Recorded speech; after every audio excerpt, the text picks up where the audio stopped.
tecnicamente, muito se fala em bruxismo.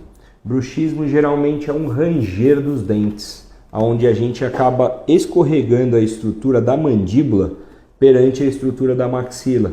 Então essas regiões acabam sendo esfregadas, elas fazem um movimento de esfregaço, onde ocorre o famoso bruxismo.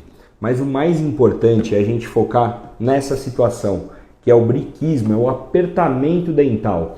É onde a gente ao menos percebe essa situação, mas frente a movimentos de ansiedade, estresse, acaba ocorrendo essa força de tensão, o que acaba gerando muitas vezes dores de cabeça, dores na região da face e provocando principalmente distúrbios nas articulações temporomandibulares.